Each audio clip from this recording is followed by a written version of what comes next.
જય શ્રી કૃષ્ણ વાલા મિત્રો. પુરુષોત્તમ માસની કથાનો અધ્યાય પહેલો. મુનિ મિલનને સૂતજીનું આગમન. નૈમિષારણ્ય એટલે ઋષિ મુનિઓનું તપોવન. ભારતભરનું એ આધ્યાત્મિક કેન્દ્ર.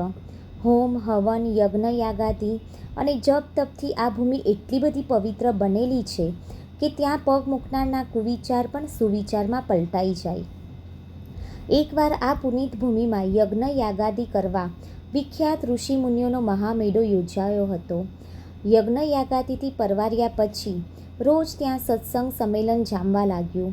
દૂર દૂરથી મૂર્ધન્ય મહાત્માઓ અને વંદનીય વિભૂતિઓ ત્યાં પધારી ઉપસ્થિત શ્રોતાજનોને જ્ઞાનામૃતનું પાન કરાવવા લાગ્યા. સૂત પુરાણીજી તીર્થાટન કરતાં કરતાં ત્યાં આવી ચઢ્યા. સાધુ પુરુષોની રગે રગમાં લોક કલ્યાણની ભાવના ભરેલી હોય છે, એટલે આવી પવિત્ર તપોભૂમિ એમનું વિહાર ક્ષેત્ર બની જાય છે. સૂતજીએ રાતી છાલના વલ્કલ ધારણ કર્યા હતા. અંગ પર શંખ ચક્રના દિવ્ય ચિહ્નો અંકિત કરેલા હતા.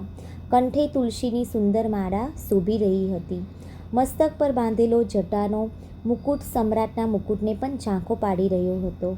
બંને આંખોમાં જ્ઞાન જ્યોતિ પ્રસરી રહી હતી. મુખ પર પ્રસન્નતાનો પમરાટ ફોડી રહ્યો હતો.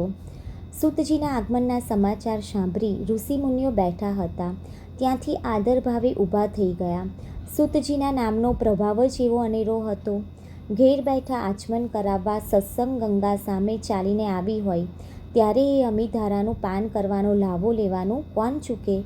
ઋષિમુનિઓના સમૂહને સાથે લઈ શૌનક મુનિ સૂતજીને સ્વાગત કરવા હરખભેર હૈયે સામે પગલે ચાલી નીકળ્યા.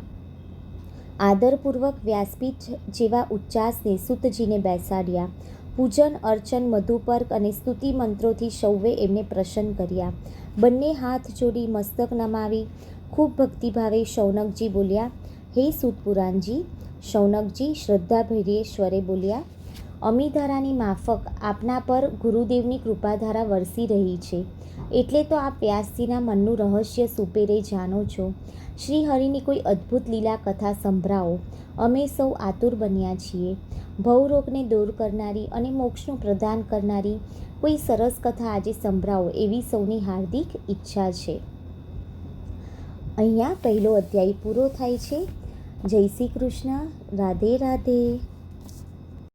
શ્રી પુરુષોત્તમ ભગવાન કી જય.